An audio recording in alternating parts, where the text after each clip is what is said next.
नमस्कार, ये आकाशवाणी चंडीगढ़ है। अब आप रतिका से प्रादेशिक समाचार सुनिए। पहले इस बुलेटिन के मुख्य समाचार। संसद का बजट सत्र कल से शुरू होगा। केंद्रीय वित्त मंत्री निर्मला सीतारमण परसों अंतरिम बजट पेश करेंगी। भारतीय जनता पार्टी ने चंडीगढ़ नगर निगम के मेयर का चुनाव जीता। मनोज कुमार सोनकर चंडीगढ़ के नए मेयर बने। हरियाणा का बजट सत्र अगले महीने की 20 तारीख को शुरू होगा। हरियाणा मंत्रिमंडल ने थैलेसीमिया और हीमोफीलिया से पीड़ित मरीजों को 3,000 रुपए मासिक दिव्यांगता पेंशन देने का निर्णय लिया। 14 पेंशन योजनाओं की पेंशन में भी 250 रुपए की मासिक वृद्धि की गई। और आज हरियाणा सहित देश भर में महात्मा गांधी को उनकी 76वीं पुण्यतिथि पर श्रद्धांजलि अर्पित की गई। अब समाचार विस्तार से। संसद का बजट सत्र कल से शुरू होगा और अगले महीने की 9 तारीख तक चलेगा। केंद्रीय वित्त मंत्री निर्मला सीतारमण परसों गुरुवार को अंतरिम बजट पेश करेंगी। आज सत्र से पहले सरकार ने संसद के दोनों सदनों की कार्यवाही सुचारू रूप से चलाने के लिए सभी राजनीतिक दलों के साथ बैठक की। बैठक के बाद मीडिया से बातचीत में संसदीय कार्य मंत्री प्रहलाद जोशी ने कहा कि सरकार अध्यक्ष के निर्देश पर किसी भी मुद्दे पर चर्चा के लिए तैयार है। उन्होंने विपक्षी दलों से सरकार के सहयोग की अपील की। वहीं कांग्रेस नेता प्रमोद तिवारी ने कहा कि बैठक के दौरान उन्होंने संघीय ढांचे पर कथित प्रहार से संबंधित मुद्दे उठाए। उन्होंने बताया कि कांग्रेस और कई विपक्षी दल सत्र के दौरान बेरोजगारी, महंगाई और देश पर बढ़ते कर्ज के मुद्दे उठाएंगे। भारतीय जनता पार्टी ने चंडीगढ़ नगर निगम का मेयर का चुनाव जीत लिया है। मेयर पद के लिए बीजेपी प्रत्याशी मनोज कुमार सोनकर निर्वाचित घोषित किए गए हैं। उन्होंने गठबंधन के आम आदमी पार्टी से उम्मीदवार कुलदीप कुमार को 4 वोट से हराया। श्री सोनकर को 16 जबकि उनके प्रतिद्वंदी को 12 वोट मिले। इसके अलावा 8 वोट निर्वाचन अधिकारी द्वारा रद्द कर दिए गए।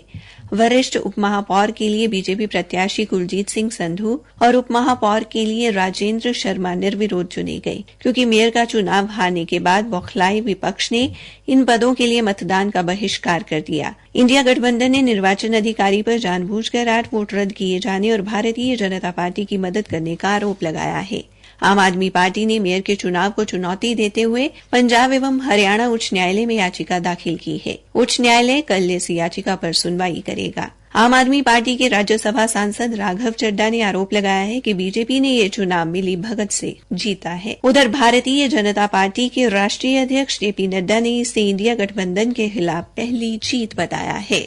हरियाणा का बजट सत्र अगले महीने की 20 तारीख को शुरू होगा। संसदीय कार्य मंत्री कंवरपाल ने आज हरियाणा मंत्रिमंडल की बैठक के बाद एक पत्रकार वार्ता में ये जानकारी दी। उन्होंने बताया कि बैठक से पहले स्वतंत्रता संग्राम के शहीदों की स्मृति में 2 मिनट का मौन रखा गया। श्री कंवरपाल ने बताया कि मुख्यमंत्री मनोहर लाल की अध्यक्षता में हुई मंत्रिमंडल की बैठक में आज शहीदों के आश्रितों को अनुकंपा के आधार पर नियुक्ति के लिए निर्धारित नीति में छूट देते हुए 18 शहीदों के आश्रितों को नौकरी देने की स्वीकृति सहित अन्य कई अहम फैसले लिए गए। उन्होंने बताया कि किसान को अपने खेत से अपने उपयोग हेतु भरत के लिए उठाई जाने वाली मिट्टी के लिए अब 200 रुपए का भुगतान नहीं करना पड़ेगा। इसके लिए हरियाणा लघु खनिज रियायत भंडारण, खनिजों के परिवहन व अवैध खनन रोकथाम नियम 2012 में संशोधन को मंजूरी दी गई है। उन्होंने बताया कि हरियाणा राज्य औद्योगिक एवं अवसंरचना विकास निगम को 1500 करोड़ रुपए के ऋण की स्वीकृति भी दी गई है। हरियाणा मंत्रिमंडल ने 3 लाख रुपए वार्षिक आय वाले परिवारों के थैलेसीमिया और हीमोफीलिया से पीड़ित मरीजों को 3,000 रुपए मासिक दिव्यांगता पेंशन देने सहित कई प्रमुख निर्णय लिए हैं। एक सरकारी प्रवक्ता ने बताया कि इस निर्णय से 2083 रोगियों को फायदा होगा। मंत्रिमंडल ने इसके लिए हरियाणा दिव्यांग पेंशन नियम 2016 के तहत मौजूदा अधिसूचना में थैलेसीमिया और हीमोफीलिया रोगों को शामिल करने की मंजूरी दी है।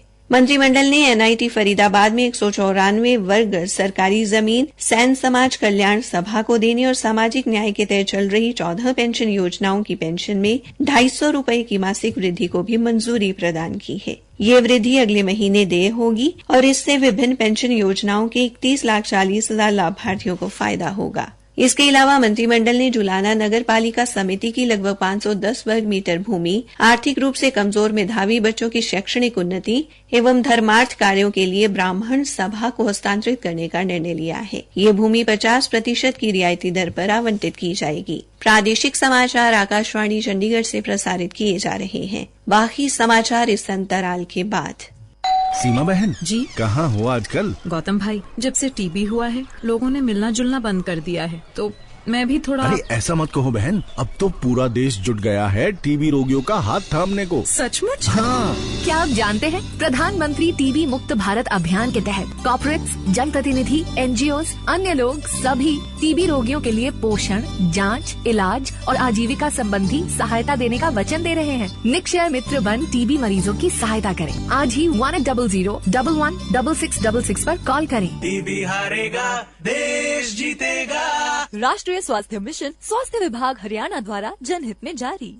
आज देश भर में राष्ट्रपिता महात्मा गांधी को उनकी 76वीं पुण्यतिथि पर श्रद्धांजलि अर्पित की गई। राष्ट्रपति द्रौपदी मुर्मू, उपराष्ट्रपति जगदीप धनखड़, प्रधानमंत्री नरेंद्र मोदी, रक्षा मंत्री राजनाथ सिंह, रक्षा राज्य मंत्री अजय भट्ट, सेना प्रमुख जनरल मनोज पांडे, जल सेना प्रमुख एडमिरल आर हरि कुमार और वायु सेना प्रमुख एयर चीफ मार्शल वी.आर. चौधरी व अन्य कई वरिष्ठ अधिकारियों ने दिल्ली में महात्मा गांधी के समाधि स्थल राजघाट पर जाकर उन्हें श्रद्धा सुमन अर्पित किए। इस अवसर पर सर्वधर्म प्रार्थना सभा का आयोजन किया गया और 2 मिनट का मौन भी धारण किया गया। हरियाणा में भी आज महात्मा गांधी की पुण्यतिथि पर उन्हें श्रद्धा सुमन अर्पित किए गए। राज्यपाल बंडारू दत्तात्रेय ने राजभवन में महात्मा गांधी के चित्र पर पुष्प अर्पित कर उन्हें भावभीनी श्रद्धांजलि अर्पित की। इस दौरान राज्यपाल के साथ राजभवन के अधिकारियों व कर्मचारियों ने महात्मा गांधी के सम्मान में 2 मिनट का मौन भी रखा। श्री दत्तात्रेय ने कहा कि महात्मा गांधी सत्य व अहिंसा के पुजारी थे।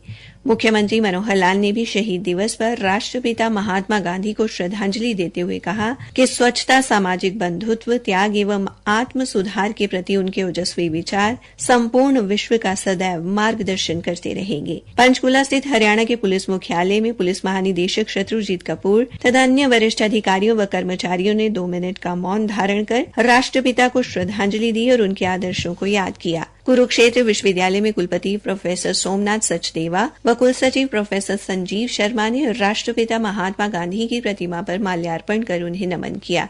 इस दौरान विश्वविद्यालय के सभी प्रोफेसर व कर्मचारी भी उपस्थित रहे। हरियाणा मंत्रिमंडल ने निर्दोष और बेरोजगार युवाओं को अवैध आप्रवासन का शिकार होने से बचाने के लिए हरियाणा ट्रैवल एजेंट पंजीकरण एवं विनियमन विधेयक 2024 को स्वीकृति दी है। आप्रवासन से संबंधित धोखाधड़ी गतिविधियों में लगे भ्रष्ट ट्रैवल एजेंटों से लोगों को बचाने के लिए ये साहसिक पहल की गई है। इस विधेयक की मुख्य विशेषता ये है कि कोई भी व्यक्ति अधिनियम के तहत पंजीकरण प्रमाण पत्र प्राप्त किए बिना ट्रैवल एजेंट का पेशा नहीं कर सकता। इसके अलावा मंत्रिमंडल ने एकीकृत मल्टी लॉजिस्टिक पार्क, एकीकृत अंतर्देशीय container depot, logistics park, warehouse, cold chain सुविधाएं और गैस गोदाम स्थापित करने के लिए नीति में संशोधन को स्वीकृति दी है।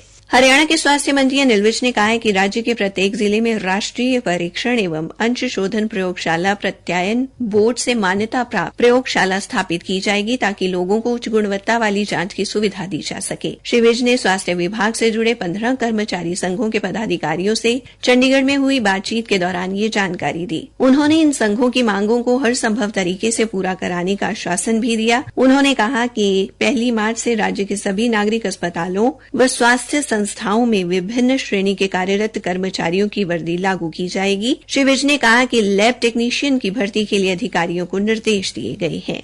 अंत में मुख्य समाचार एक बार फिर। संसद का बजट सत्र कल से शुरू होगा। केंद्रीय वित्त मंत्री निर्मला सीतारमण परसों अंतरिम बजट पेश करेंगी। भारतीय जनता पार्टी ने चंडीगढ़ नगर निगम के मेयर का चुनाव जीता। मनोज कुमार सोनकर चंडीगढ़ के नए मेयर बने। हरियाणा का बजट सत्र अगले महीने की 20 तारीख को शुरू होगा और हरियाणा मंत्रिमंडल ने थैलेसीमिया और हीमोफीलिया से पीड़ित मरीजों को 3,000 रुपए मासिक दिव्यांगता पेंशन देने का निर्णय लिया। इसी के साथ ये समाचार बुलेटिन समाप्त हुआ।